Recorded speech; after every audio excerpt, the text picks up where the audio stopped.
A permanent member of the United Nations Security Council invaded its neighbor, attempted to erase a sovereign state from the map. Russia has shamelessly violated the core tenets of the United Nations Charter. That was President Biden yesterday delivering a condemnation of Russia's 7-month invasion of Ukraine at the United Nations General Assembly. These coming just hours after Russia's Vladimir Putin threatened to use nuclear weapons again, called for the activation of 300,000 reserve troops. Joining me right now is Florida Congressman, member of the Armed Services Committee, and the former Green Beret commander, Michael Waltz. Congressman, it's great to see you as always. Thanks very much for being here.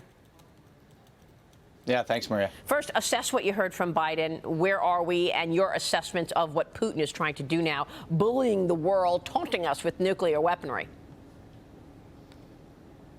Well, I think the president's comment right there about the prominent member Russia invading and trying to wipe a neighbor off its map really leads many of us to question the need for the UN, the effectiveness of the UN, and whether it's still relevant. This isn't, Iraq invading Kuwait. This is a permanent member of the Security Council violating every aspect, every element of what the UN stands for. So I think that's a broad question in many people's mind. But what I would have liked to have seen from the president, literally just hours after Putin threatened nuclear war, is a very clear red line from the President of the United States that no WMD, no nuclear weapons, none of that is acceptable in any form and would be met with absolute overwhelming response. We needed to hear that strength and resolve.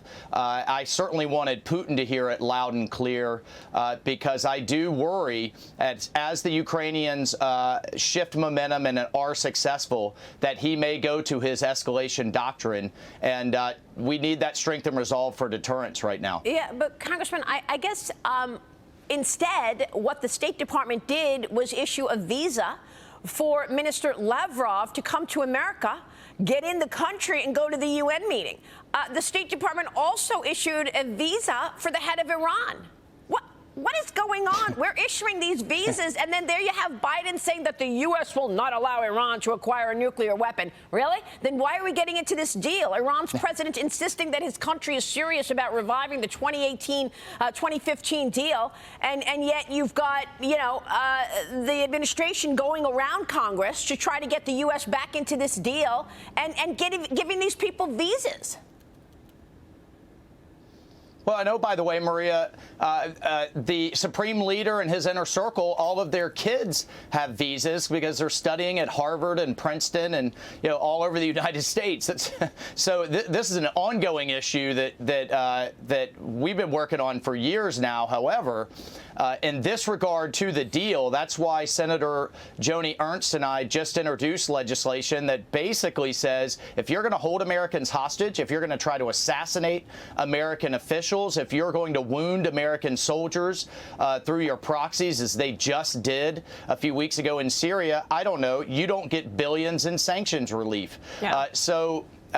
This is, the Congress has got to step up here. It's a bipartisan issue. I had 70 Democrats sign on to a letter saying the deal has to be broader, stronger, wider, and more meaningful. And, oh, by the way, another 50 Democrats just expressed concern with what's coming out of these current negotiations. So I think the president's going to have a very hard time trying to sneak this through Congress. Really? Because I know your bill would codify former President Trump's maximum pressure sanctions on Iran, prohibit them from being lifted until the Secretary of State can certify Iran or its proxies have not attempted an attack on U.S. citizens. But we know right now that they have a fatwa on the back of Secretary Pompeo and John Bolton. So, I mean, why is this administration even indirectly negotiating with the Iranians when they chant death to America?